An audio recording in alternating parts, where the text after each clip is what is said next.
So hopefully, well, maybe, hopefully, but hopefully you've been watching world news the last few weeks, month maybe. And it is, if you've been tuned to it, it's got to leave your head spinning. You got to be wondering, can it get any worse? I've never seen anything like it. I was just talking to some of the men here, and we were just talking about things we've seen and heard the last few months. Just beyond description. How about the attempted killing of the former President of the United States? And if God had not intervened, the world would have had a front row view of a man shot in the head. Many were very upset because the shooter missed. They would have loved to have seen it. Perilous times. And then we are supposed to be a leading nation to the world. Look at us. And if that isn't bad enough, millions gathered to watch the opening ceremony, which I did not see, thank God. Many millions watched the opening ceremony of the Olympic Games. Little did they know it would be complete with transgender queers, drag queens, on full display in front and center stage for the whole world to see, including young children. Talking to parents who took their children out of the room, just disgusted by what they saw. Absolute degeneracy for the whole world to view. Of course, mocking the so-called modern Christianity with the display of the Last Supper with these drag queens. And that has caused a firestorm of outrage in the Christian community, Christian world.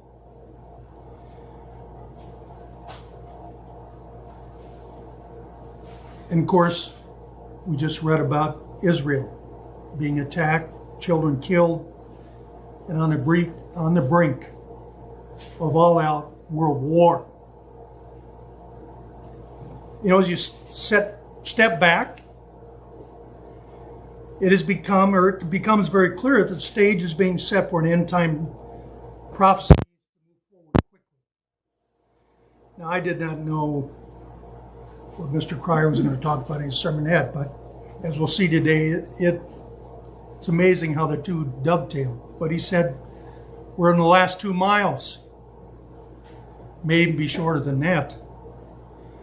We see religious fervor on the rise in this country, especially after the shooting of Mr. Trump. Many view it as God's direct intervention. And then you combine that with the outrage by the Christian world over the drag queen interpretation of the Lord's Supper. The stage is being set. The Christian right is looking for a strong leader.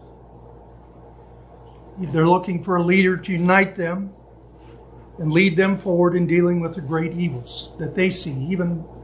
Even these so-called Christians see great evils. And many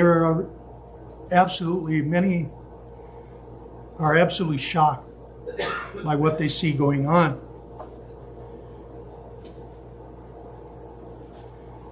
But they're looking for someone to lead them, to unite them.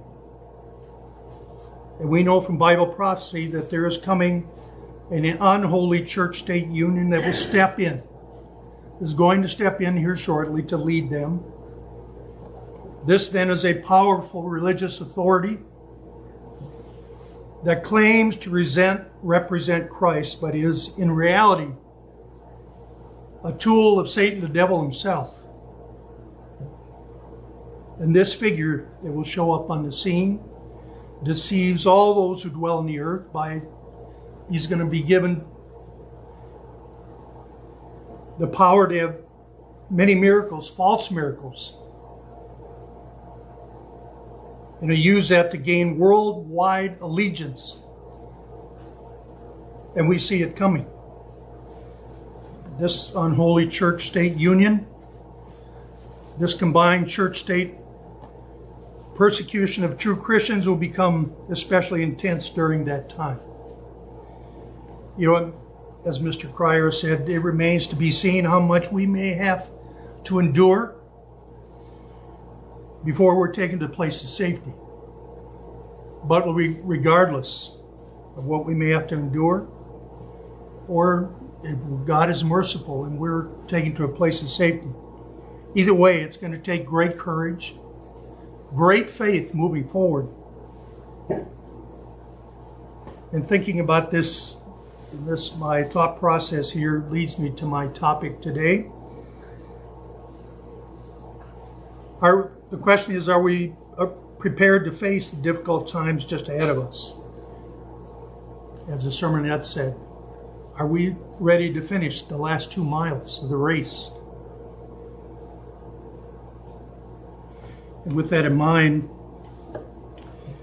do we consider ourselves to be mighty men and women of God?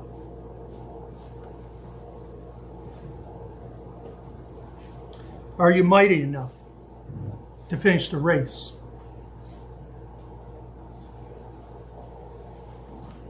Again, as I said, I think we can all agree it's going to take a lot of faith, courage. As we see, as never before, our world turned upside down with great evil, the likes I've never witnessed, and many of you have never witnessed. But what the world needs is mighty men and women of God who will face the world's evils. They'll face them head on, without compromise and without fear. It's going to require that. Now, most of us, if I asked you, do you consider yourself mighty? You might shake your head and go, far from it. And you women, maybe young ladies, are thinking, I'm probably not strong enough physically to be considered mighty. Or you may be thinking, I'm too old, I'm too young to be considered mighty. As we'll see, physical strength and age have very little to do with being mighty men or women of God. So how do you identify a mighty man or woman of God? There should be characteristics that these people have, and in fact must have. And why are these characteristics so important to the future? As we just read, a time of trouble like never before is coming. So today I want to answer these questions. We'll look at the Bible examples in doing so to gain some very clear understanding of the characteristics that make up a mighty man or woman of God. Young and old, male, female, do you consider yourself mighty? I think as we go through this, you might be surprised. The title of my sermon today is Mighty Men and Women of God. You know, I was young, and I'm sure you know that many of the young men in the congregations, hopefully their parents have inspired them to read the stories of the exploits of King David and his mighty men. Always loved reading them, and I read them to this day. And their exploits really paint a very clear picture of what it means to be a mighty person of God. And not to leave the women out, I also enjoy reading the many stories of mighty women, examples in the Bible. We'll get into some of that. Let's go to 2 Samuel 23. 2 Samuel 23. I might want to put a marker there. We'll be spending a lot of time here in 1 and 2 Samuel. 2 Samuel 23. These are some of David's last words, and he wanted to honor his mighty men by name. And he lists one of them here, one of the top three. In fact, this man gained the top honor. Says these are the names of mighty men who David had. Chose Heber the Hassith, the Tachomite, chief among the captains. He was called Adinio the Ezonite because he killed 800 men at one time. Bad dude, man. And we're not talking, he stared him in the face, not 2 miles off with a gun. These were men's men. Hand-to-hand combat. He killed 800 men at one time. This term suggests that these were the elite of David's troops, possibly his personal bodyguards. Too bad Mr. Trump didn't have a couple of them. But these men were heroes in the full sense of the word.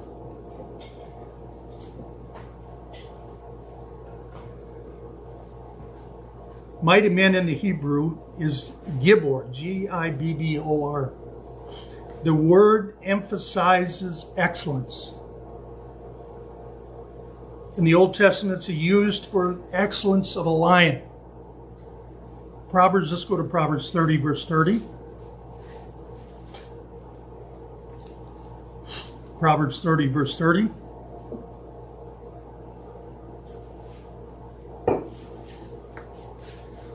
The lion which is mighty among beasts does not turn away from any.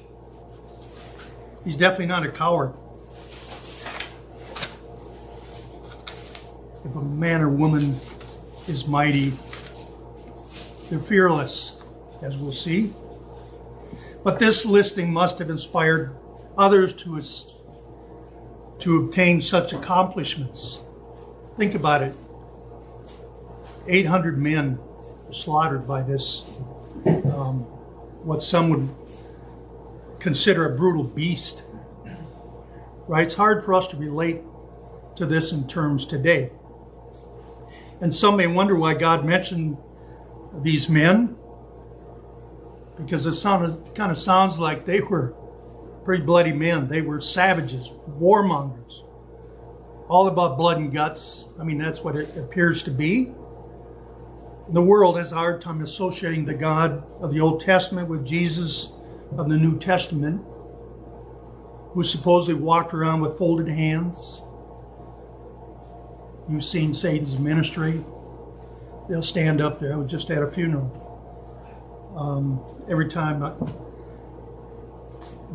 I noticed the priest, hands folded, sick. I mean, but they think this is a Jesus, folded hands, long hair, skinny, pale-faced, a Jesus who couldn't defend himself if he tried.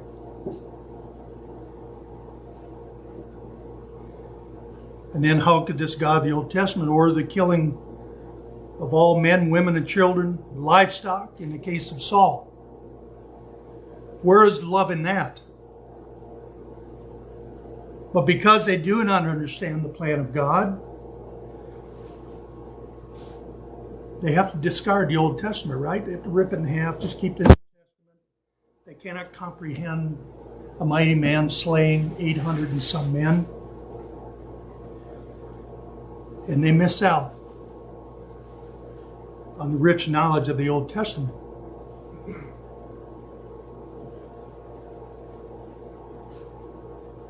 So they disregard that. The Old Testament, that's old school, that's old covenant. The new covenant is about a Jesus hung on a cross for us and took away the commands so we don't have to obey anymore. No consequences for our actions. Just do what's good in your own eyes. How do you feel about it? Do whatever you feel, right? That's the drumbeat of modern religion. No commandments, no consequences. But more importantly, how did God see these mighty men? Let's go to 2 Samuel 23, 9 and 10. Obviously recorded for our admonition. It's not here by accident. And their exploits are not put in the Bible by accident. What can we learn from this? And how does that apply to the last days that we're living in? The last 2 miles? I think I'll change my title to the last 2 miles. I love that concept, but funny it all played together. Verse 9, and after him was Eleazar the son of Dodo, the Oahite, one of the 3 mighty men with David, when they defiled the Philistines who were gathered there for battle. And the man of Israel and all the men of Israel had retreated. Find that interesting. Majority retreat. That has spiritual overtones. He arose and attacked the Philistines until his hand was weary, and his hands stuck to the sword. And then notice God's opinion of all this. And the Lord brought about a great victory that day, and the people returned after him only to plunder. So after they retreated, this man stood his ground. Then they all came back. So God used these men in a very stunning manner. But why? What was their character like that God could use them, as we read? It was because of their lion-like character, which does not turn away from any. They held their ground, even though the odds were totally against them.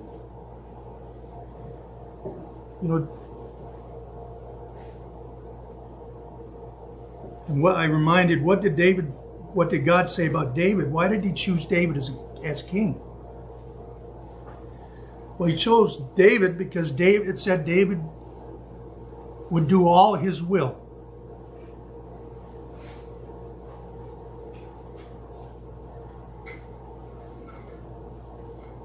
So can God use us to bring about great victories? Because we are mighty men and women. What an honor it would be to be called mighty before God, and have our names mentioned along with King David and his mighty men and all the mighty women down through time. That should be our goal. Do you find it interesting how David picked those who were to be his elite leadership staff? The most important one was what? We read about, Eleazar? Yeah. Killed 800 and some men single-handedly. That was his chief of staff. Well, what would you look for? What would you be looking for in a person if you were in David's shoes, especially during that era? In reality, this is also a sermon about leadership, about godly leadership. Notice David chose men of courage and valor. Why? What is it about men and women of courage and valor? What did David see in them? What characteristics are evident? Now I want to turn to an example of a woman of courage and valor. And I'm going to read the complete story because I think it's very important. Women sometimes don't get the credit they deserve when they show great courage. And I know those of you here have been following God, you've stepped out in faith and courage. God considers you mighty, or you wouldn't be here. You're standing up against the crowd. You're standing up against the world. But here's an example of Proverbs 31. Very familiar with this. Most of you are. But here's an example of great courage and valor. If I can find it.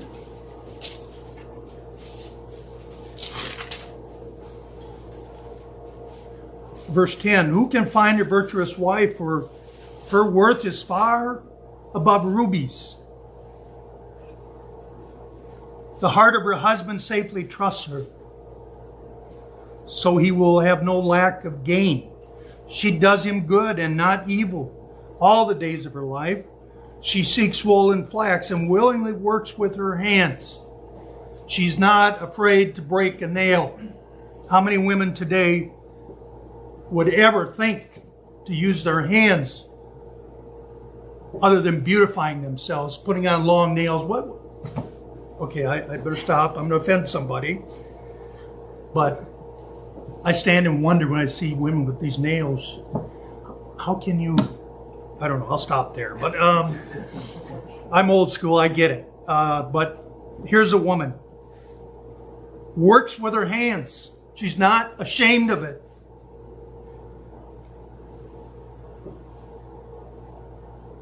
She is like the merchant ships. She brings her food from afar. She also rises while it is yet night, and provides food for her household and a portion for her maidservants. She considers a field and buys it. From her profits she plants a vineyard. She girds herself with strength. I think maybe she works out. I don't know. Maybe there's a gym nearby. In those days, maybe not. But it says she girds herself with strength. That's who she is. Strong woman. And strength in her arms. I know when my kids were young, little, and I'd hold them for maybe 10 minutes, and my arm would just sore, and I have to give them back. And the wife's been carrying them around for hours. She's got this tough arm, right? But yeah, so the strength of her arms. She perceives that her merchandise is good, and her lamp does not go out by night. Here it is again. She stretches out her hands to the distaff and holds the spindle. She extends her hand to the poor. She reaches out to her hands to the needy. She is not afraid of snow for her household, for all her household is clothed with scarlet. She makes tapestry for herself. Her clothing is fine linen and purple. Her husband is known in the gates. When he sits among the elders of the land, she makes linen garments and sells them, and supplies sash for the merchants. Strength and honor are her clothing.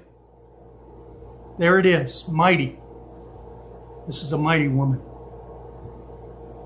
She will rejoice in time to come. She opens her mouth with wisdom, and on her tongue is the law of kindness. She watches over the ways of her household and does not eat the bread of vileness.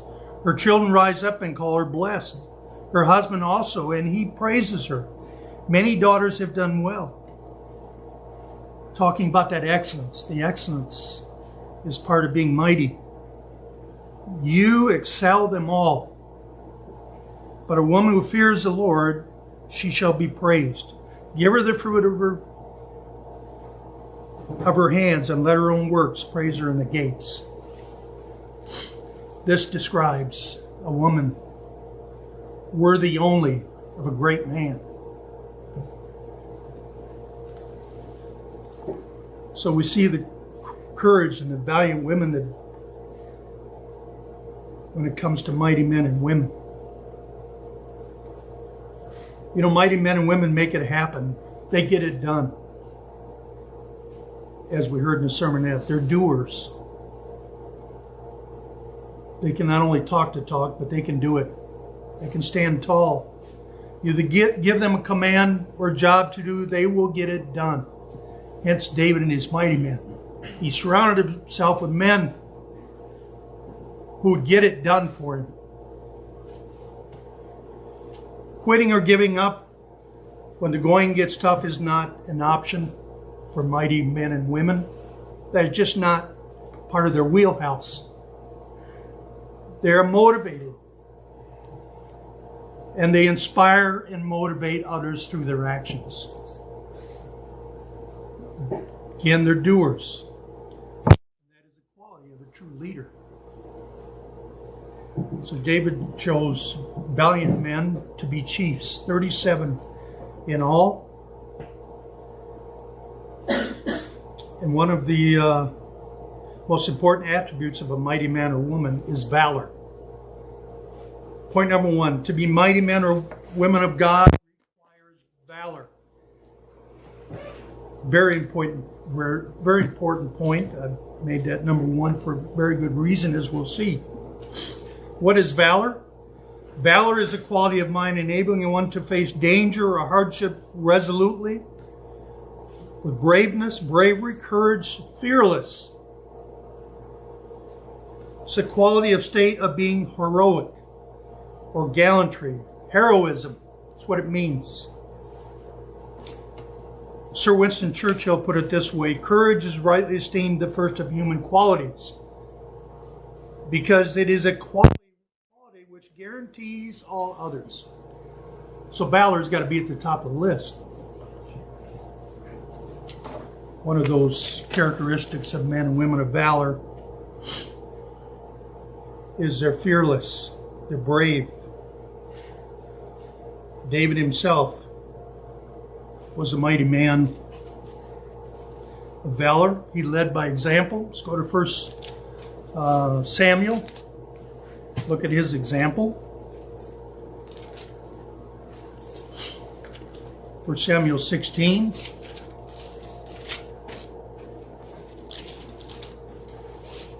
Trying to showcase David's a man of valor. 1 Samuel 16:18. Then one of the servants answered and said, "Look, I have seen the son of Jesse, the Bethlehemite, who is skillful in playing, a mighty man of valor, a man of war, prudent in speech, and a handsome person, and the Lord was with him." Do you consider yourself a man and woman of war? I hope you do. We are in all out war. It's a spiritual battle, but we are called Christian soldiers.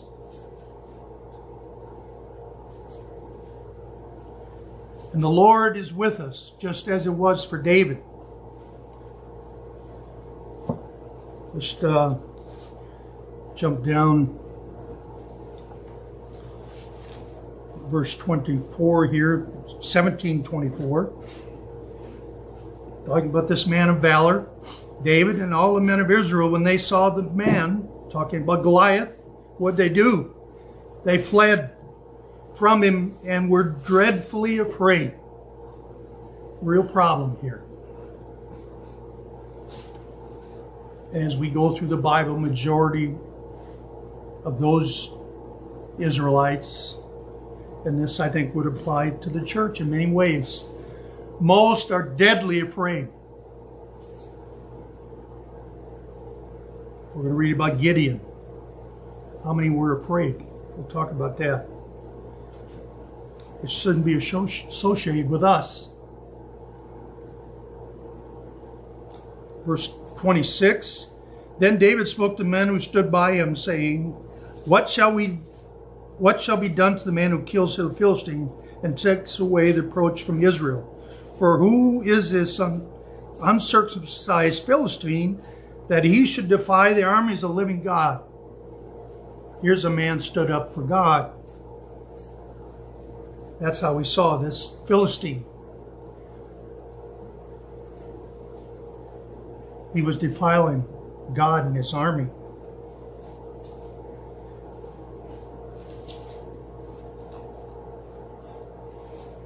Verse 35 of chapter 17, talking about David would keep his father's sheep. When a lion or a bear took the lamb out of his flock, I went out after it and struck and delivered the lamb from its mouth. And when it arose again against me, I caught it by the beard and struck and killed it. Boy, the tree huggers today would have a real problem with this. Verse 36, your servant has killed both lion and bear, and this uncircumcised Philistine will be like one of them, seeing that he has defiled the armies of the living God. But notice verse 37, and David said, the Lord who delivered me from the paw of the lion and from the paw of the bear, who's going to deliver him? God will deliver him from Saul. And Saul said then, told David to do it. David had that quality of being heroic, courageous, fearless. An incredible example for us, especially as young men, to go back and read about the mighty man, about David, to build that courage as young men.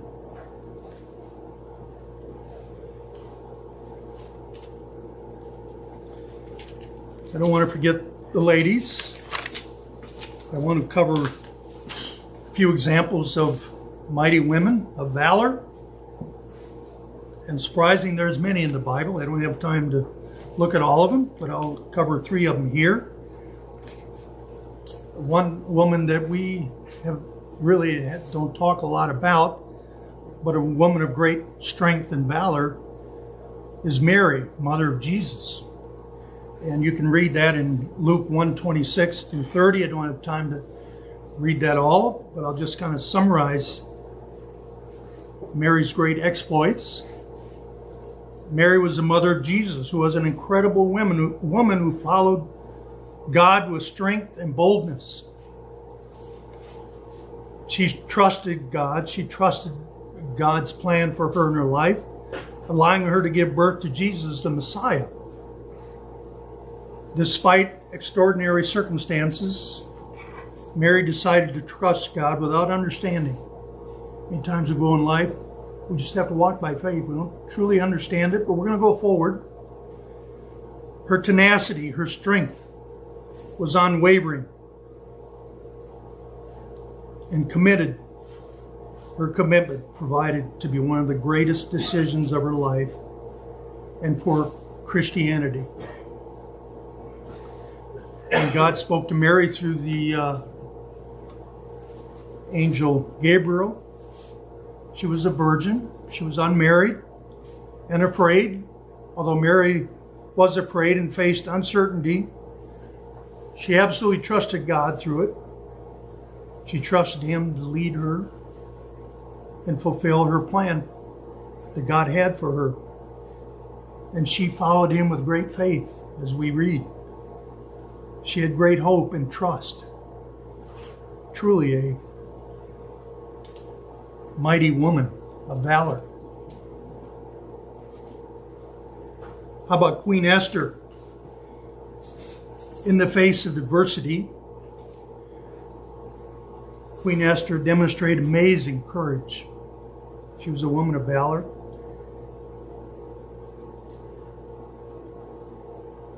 Esther was courageous when she spoke to the king, King Xerxes of Persia, asking him to spare the life of the Jews. She knew that her speaking up would have its consequences, but she spoke up anyway. Esther was determined to defend her people, the Jews.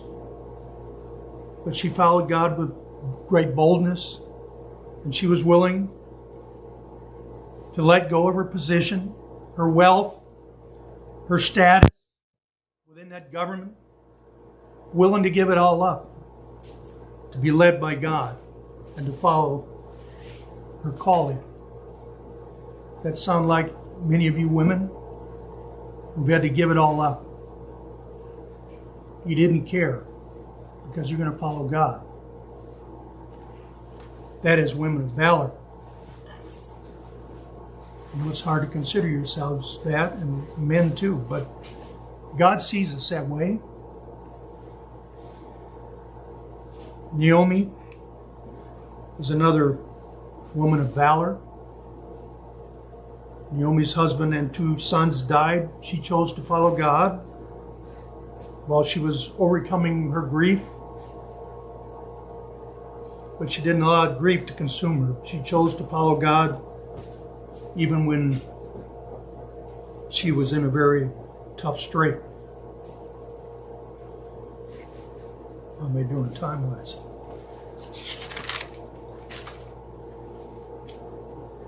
But many of us, or most of us men, are married to women of valor. I want to tell on my wife a little bit. When COVID came on the scene, what was that, 2021, somewhere around there, we were told not to gather for Passover, days of leavened bread, for the spring holy days. And that just did not set well with her. That was a straw that broke the camel's back, so to speak. Didn't set well with me either. But she said something interesting. She said, I grew up in the church, and I have been planning and preparing, we all have, for this moment, for this crisis. Prepare for a time like this.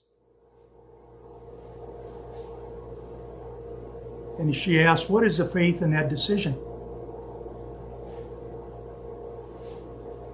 She drew, like many of you women have, she drew a line in the sand.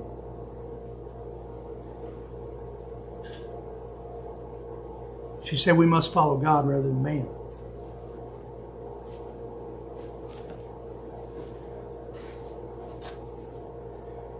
Of course, God blessed the situation here, and we were able to gather all that summer without masks, without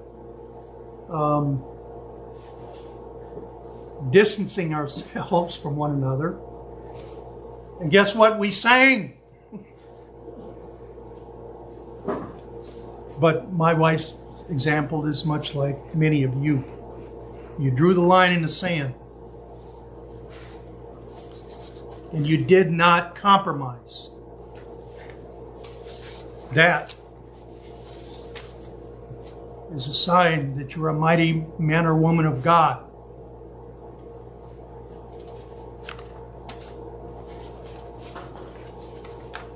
Let's go back and read some more examples of David's mighty men and see how that plays in. Those examples fill in the gaps for us today and why God provided these examples. 2 Samuel 23.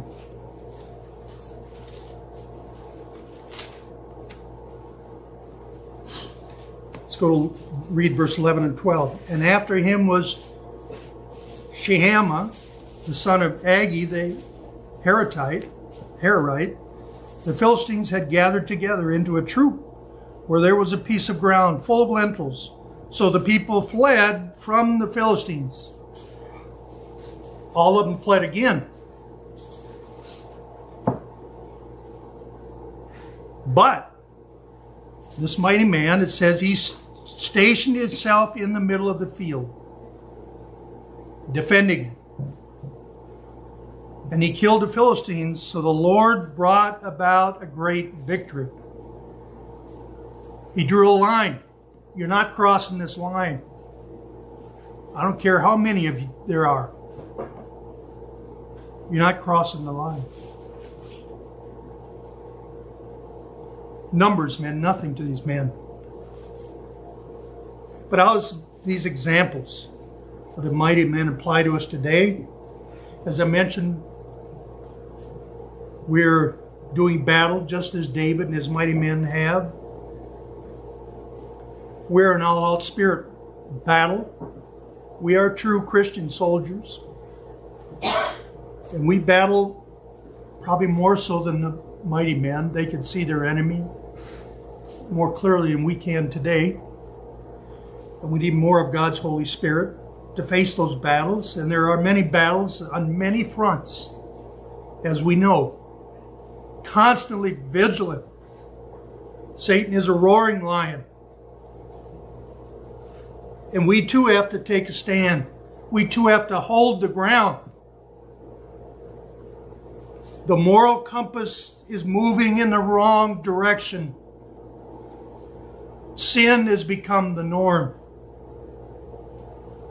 And Satan would love to swallow us up in this mire. The mighty men and women are vigilant. They're fighters. They're Christian soldiers. And it's going to become harder and harder to blend in. We will stand out more and more as time goes on. It's hard to be hated if you go along with the crowd, isn't it? We're going to have to take a stand and hold the ground no matter what the consequences, no matter what the numbers are. There's an old saying. If you do not stand for something, you will fall for anything. And that is true. I have seen people who will not take a stand, and they're just all over the page. You never know what they really stand for. That should not be us. We have vision. We have courage. We know where we're going. We don't veer to the left or the right. So there's coming, as I said earlier, a time when great pressure is going to be put on people to conform. When that time comes, remember the examples of David, of the men and women of old who stood gallant in battle, men and women of valor. We are holy. We are God's holy people. We're set apart for a purpose. We too have a purpose. He has a big plan for all of us. If we will reject the world and all that's in it and follow God, take up that cross, and it, trust me, will take valor. It does. We've been practicing that. But do we have it? Or will we have it? Is the question. How do we get it? We ask God for it. Because if we don't have it, we eventually will be swallowed up and lose out, just as so many have, not willing to stand. They compromise.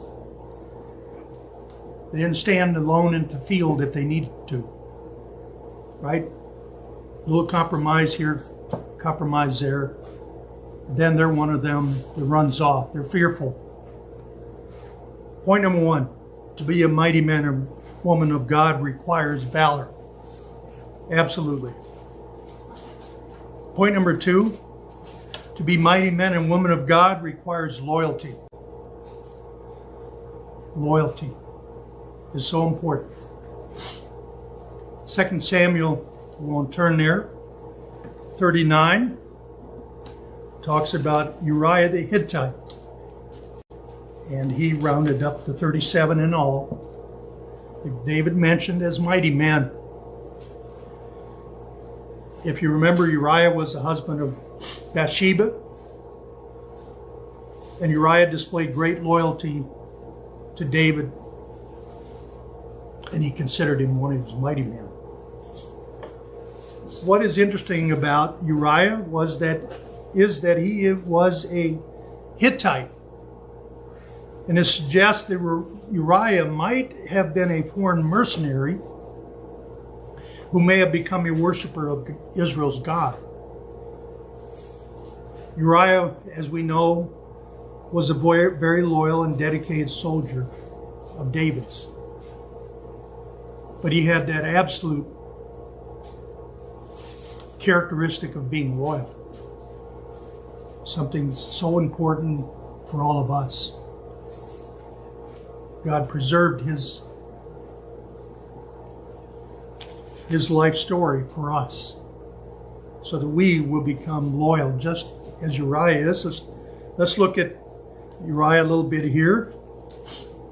Let's go to 2 Samuel 11.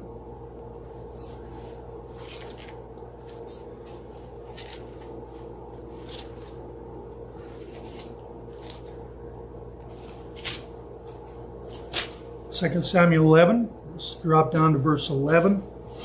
And Uriah said to David, the ark and Israel and Judah are dwelling in tents, and my lord Joab and the servants of my lord are encompassed in the open fields.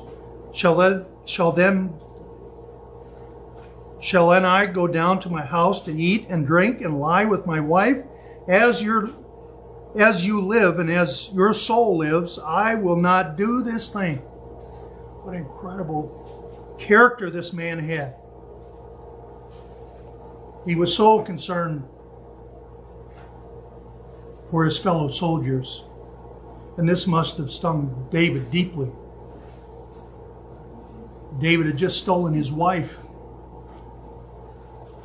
And this soldier is risking his life. And yet David persists on covering up his sin. As you know, David took her and they conceived. And of course, he's using Uriah to cover this up. But Uriah will have no part of it. Let's go to verse 12. Then David said to Uriah, wait here today also, and tomorrow I will let you depart. So Uriah remained in Jerusalem that day and the next. Now when David called him, he ate and drank before him, and he made him drunk.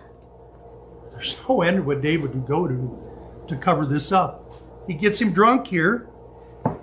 Notice what Uriah, this incredible loyal man, does. And he that evening went out to lie on the bed with the servants of the Lord. But he did not go down to the house. Even when he's half drunk, he would not do such a thing. Incredible man. So in the morning it happened that David wrote a letter to Joab and sent it by the hand of Uriah. And he wrote in the letter saying, set Uriah in the forefront of the hottest battle and retreat from him, that he may be struck down and die. David's willing to kill this very loyal man. That's where sin will take you if it's not unchecked. So it was while Joab besieged the city that he assigned Uriah a place where he knew there was valiant men. Then the men of the city came out and fought with Joab, and some of the people of the servants of David fell, and Uriah the Hittite died also. Very loyal soldier. David had just plotted his death, had him killed. And he displayed loyalty in spite of all the risks, loyalty to David and to his fellow soldiers. He just couldn't bring himself to enjoy the finer things while his fellow soldiers and superiors were off fighting. And then we can read other stories, and we will, about the fierceness, the fierce loyalty that these men had. It's just so inspiring to read and think about, because it's so lacking today. I often think about Uriah and what's going to happen. What his last thoughts were in battle. But who is going to tell him that he was murdered by the king? Who's going to tell him when he's resurrected? I don't think the story is completely written yet. Someone's got to tell him, right? He thinks he went into battle and died. that is not the case. His own king killed him. So I don't think the story is written yet, but I suspect, knowing the character of David, that he would want to personally handle that matter.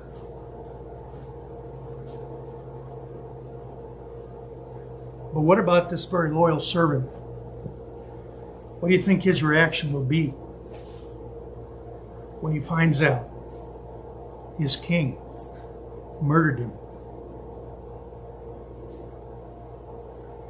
I think once he gains his composure after he finds out and he sees David again, he'll more likely bow, as his custom was. Bow to David. He'll do it out of loyalty.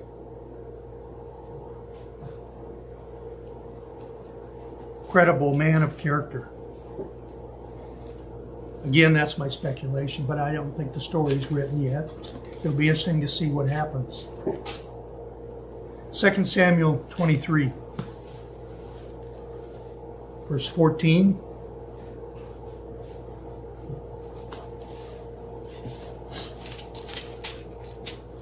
Another example of the incredible loyalty that we can learn from.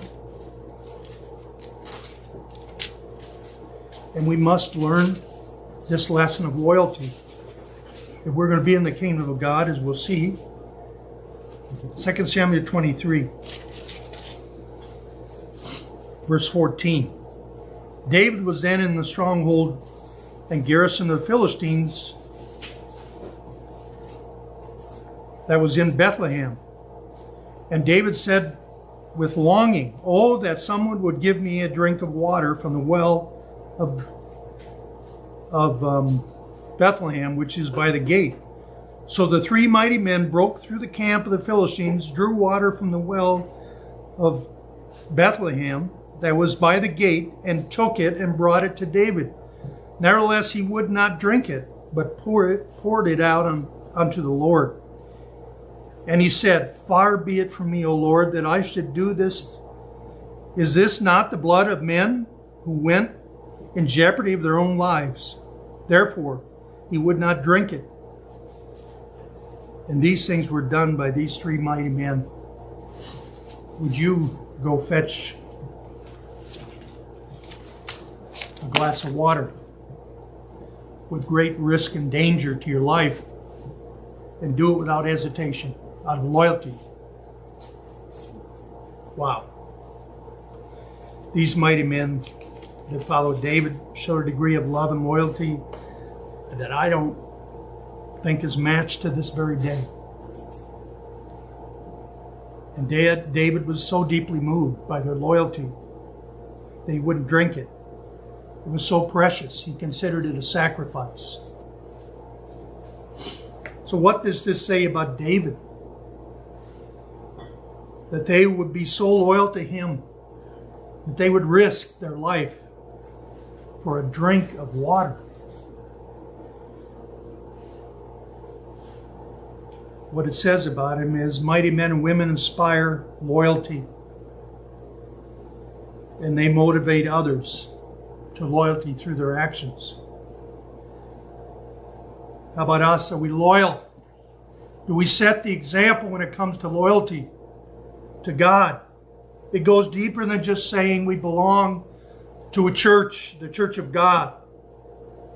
It is much deeper than a sense of allegiance. It's deeper than a sense of obligation. But it is a deep sense of faithfulness to God, faithfulness to our calling, a God who has set us apart, opening our minds through His Spirit, and we understand the things of God. That sense of deep loyalty should drive us to never, ever turn back, as so many have.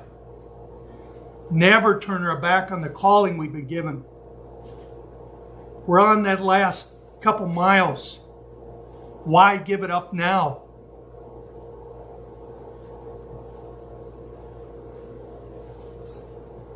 We all should have that one thing in common.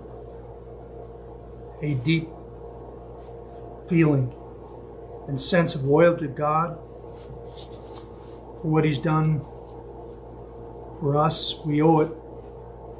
We owe it all to Him. Our lives are not our own. They belong to God. Someone forgot to tell many of God's people that during COVID. They were scared to risk death. They're worried about their life, when in fact it was in God's hands all along. That's where I want to keep it. How about you? I'll go all out if I know God's got my back.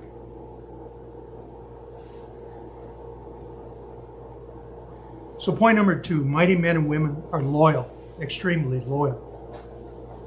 And they must be if they're going to face the future. Psalms 33:16.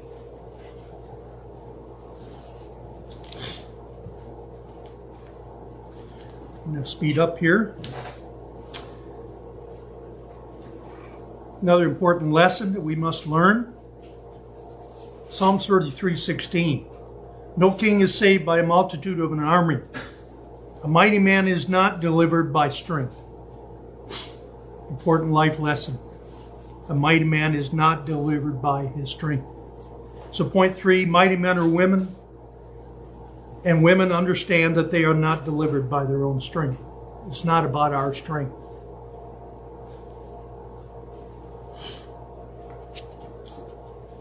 We are victorious because we understand God. We understand the knowledge of God. We understand that we have a power, the power of His Spirit. And we rely on it. We don't rely on the physical. Jeremiah 9:23. A reminder here of who's delivered us out. Jeremiah 9:23. Thus says the Lord, let not the wise man glory in his wisdom. Let not the mighty man glory in his might, nor let the rich glory in their riches.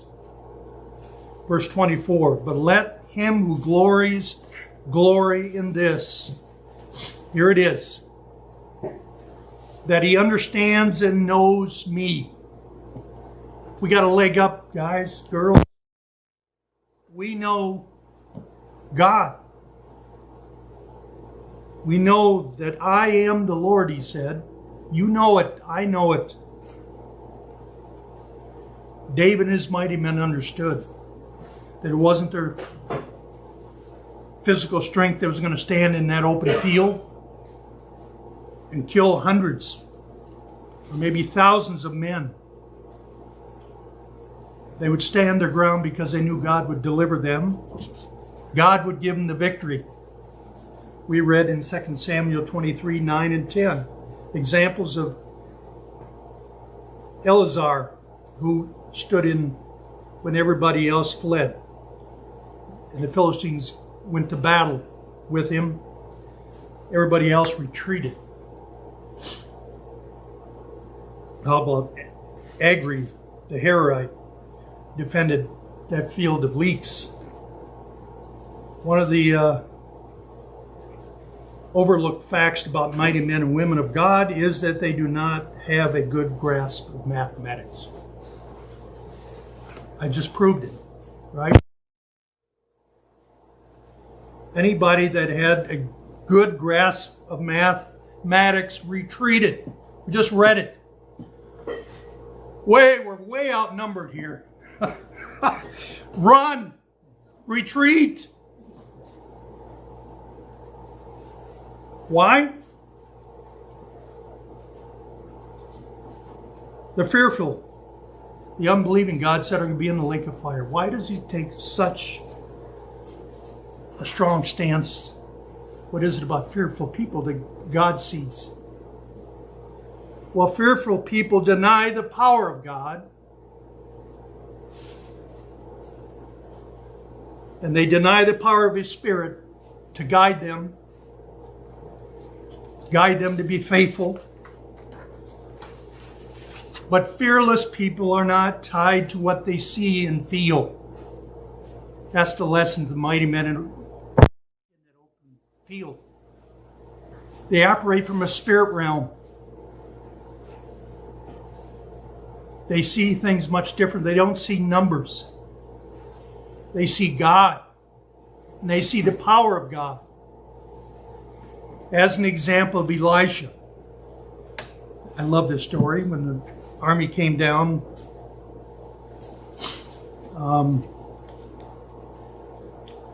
they were going to capture Elisha. The servant saw it. He was quite perplexed. Let's go to 2 Kings. What is it? 2 Kings 6. I absolutely love this story. It's an incredible lesson for us today.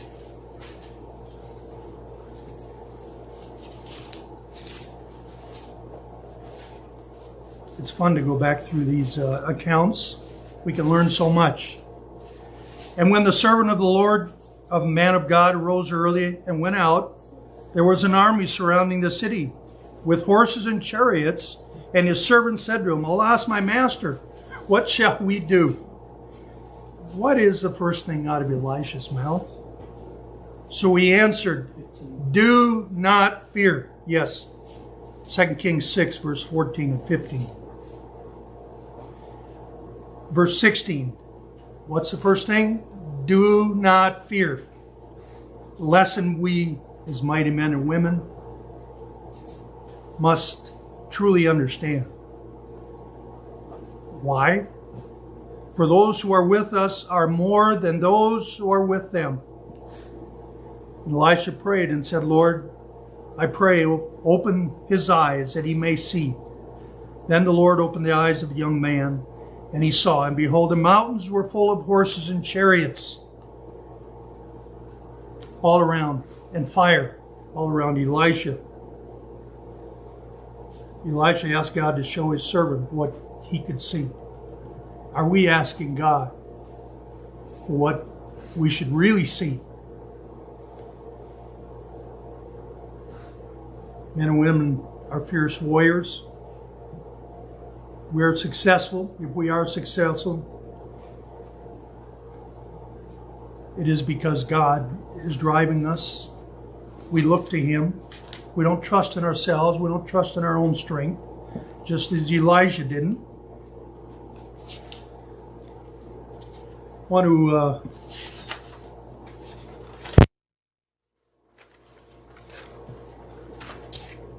I might get done in time. Let's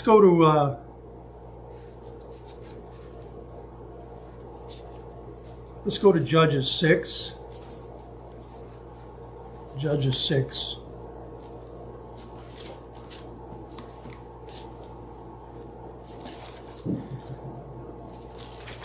I won't spend a lot of time here, but I wanted to cover this.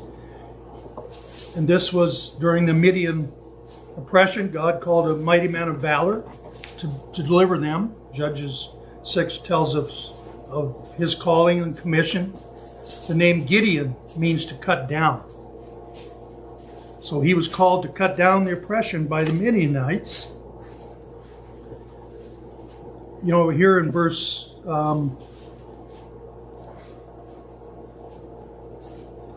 let's see.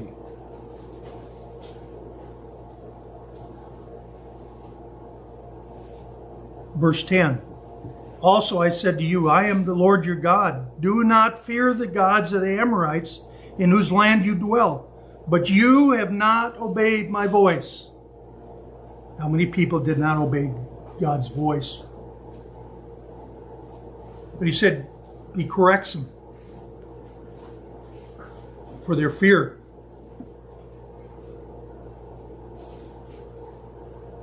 I think about what David do if David were there, would he ever be in this situation? No, he was fearless. He would have took him on. He wouldn't let it escalate to this point. And we see verse 11 and 12. Gideon is threshing wheat in a wine press. He was hiding. God corrected him for that. Why are you hiding from these pagans? And he's threshing wheat there, because if they found out, they would obviously take his wheat. They would steal it. Would they steal it from David? Probably not. Would never got to this point. But David was fearless. But it shows again the desperate state of affairs the Israelites were in. These were tough times. And God shows Gideon and tells him something very interesting. He says, "You're a mighty man of valor." Let's read that here.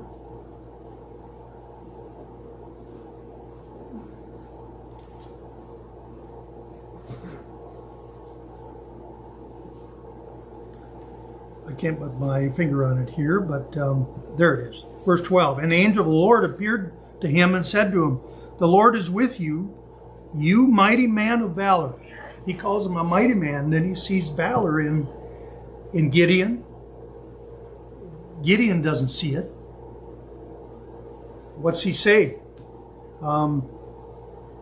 Notice how he answers. So he said to him, "Oh, my Lord, how can I save Israel? Indeed, my clan is the weakest in Manasseh, and I am the least of my father's house." And the Lord said to him, "Surely I will be with you, and you shall defeat the Midianites as one man."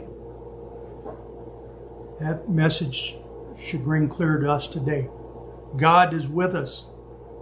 He saw the potential that Gideon had long before he had any actions to prove it.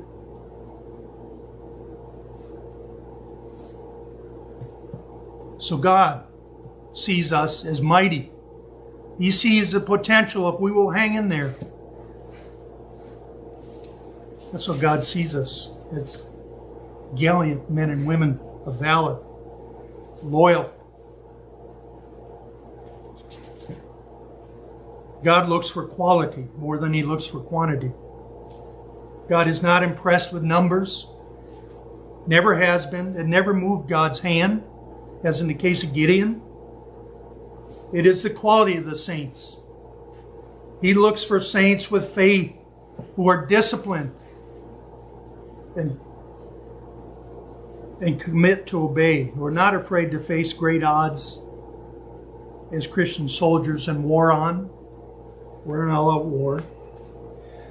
Napoleon said this, "In war, men are nothing. The man is everything." It comes down to you and I. Are we men and women of valor? Are we courageous? Again, fear. How many out of 32,000? They were asked to test their own hearts. What is it? Is it faith or is it fear? How many? Fear broke down the faith. It does every time. 22,000 went home. Again, when you read all the stories of the mighty men, majority left because they were fearful. That is a theme. So, 22,000 went home. Emotional people do not make good warriors. If you're going to hang on your emotions and feelings, it does not make you a good warrior. Because faith through fear breaks it down. Does this example ring a bell with us? How many were sent home? 65 in my family. There's very few of us left. Majority were sent home. They're not here. In the Church of God, how many were sent home? How many will be sent home in the future?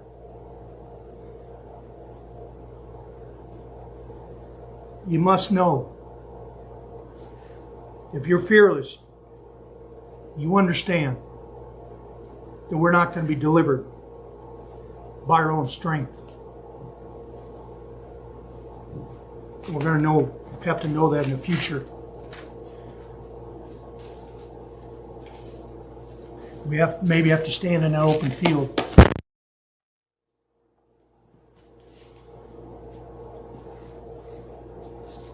Let's go to Judges 7 verse, how am I doing here? I think I'll make it. Judges 7 verse 1.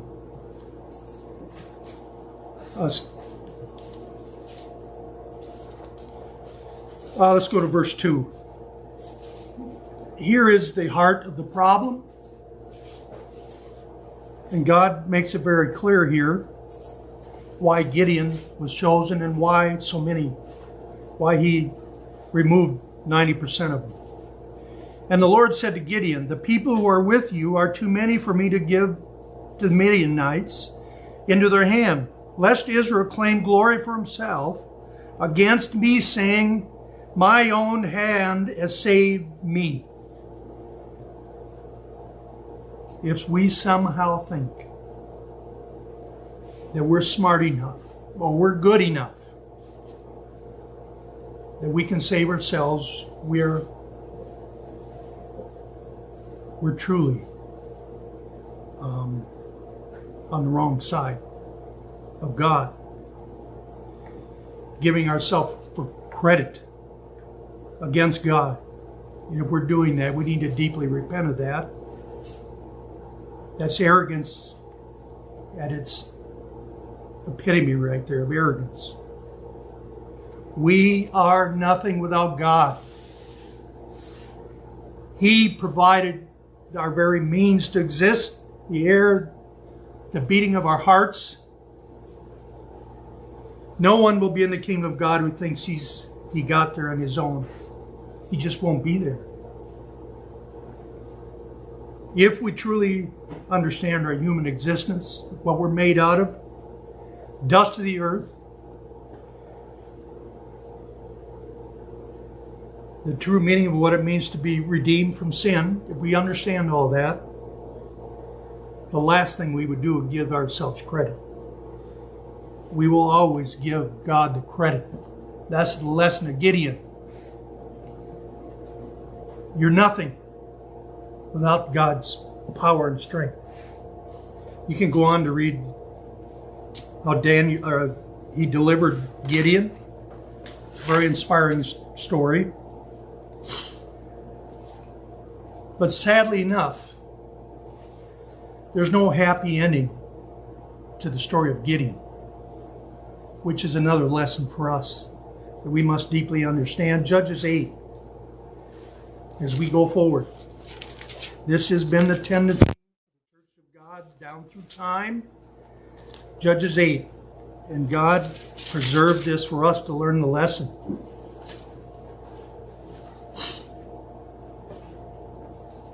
(32). Judges 8 for 32.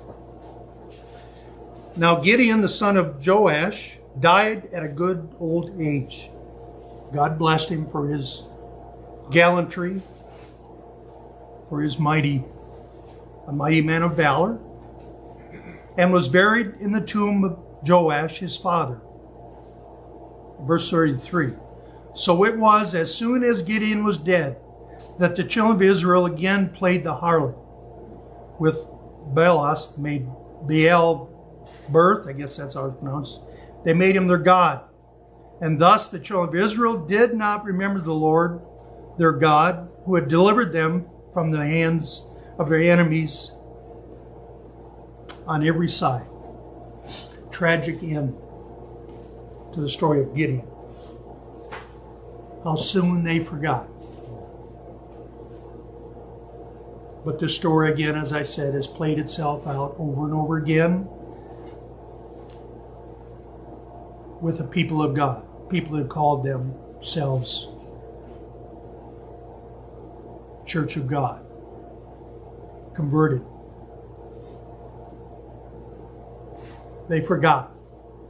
Where'd they go? They went right back Just like Gideon's, the people in Gideon, where'd they go? Right back to their gods.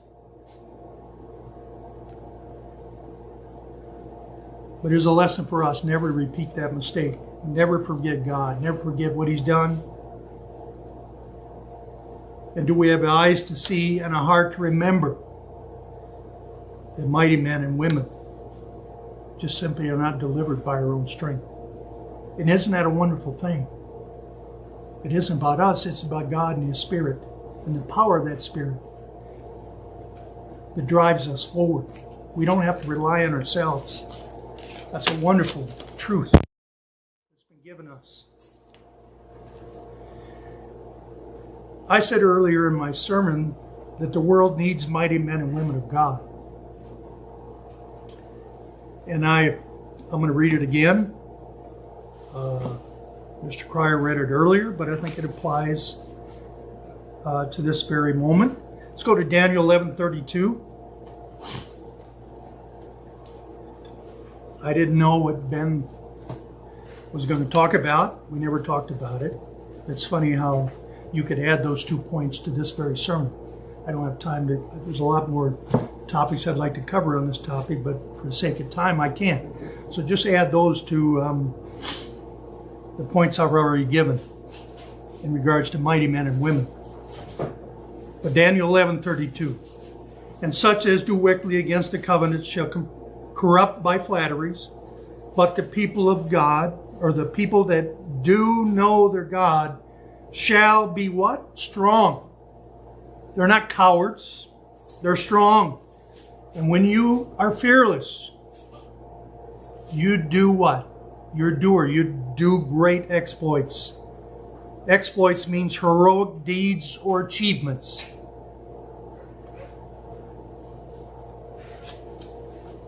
So the world needs mighty men and women as never before. And those that know their God are going to stand. They're going to do what they have to do. They'll stand in the open field if they have to. It isn't about numbers. It's not about fear. It's about recognizing God and His power in their life. You know, that same God is with us today, just as He was for these mighty men. These examples were recorded so that we too could understand what it means to be mighty. The examples of these men, examples of these women inspires us. We have access to that same God that they did. He is fighting our battles, and He will in the future. If we will not give up, and we will learn to obey and trust Him, He will deliver us. There's no doubt in that statement. He will. He has and He will in the future. You know, King David surrounded himself with elite men and women, such as Abigail was another example. They were his chief captains. When Christ returns to set up His kingdom, who's He going to surround Himself with? Well, we already know who they are. Some of them. And what they all have in common, they were mighty men and women. He's going to surround Himself with these elite men and women. And again, the examples. King David is mighty men, the women of old. That's who's going to be there. So let's strive to be men and women of valor. Let's strive to be men and women of fierce loyalty. And men and women whose strength is in the Lord, not in themselves, but they truly and deeply understand where their strength comes from. One closing scripture. Let's go to Ephesians 6, verse 10. And we'll close with this.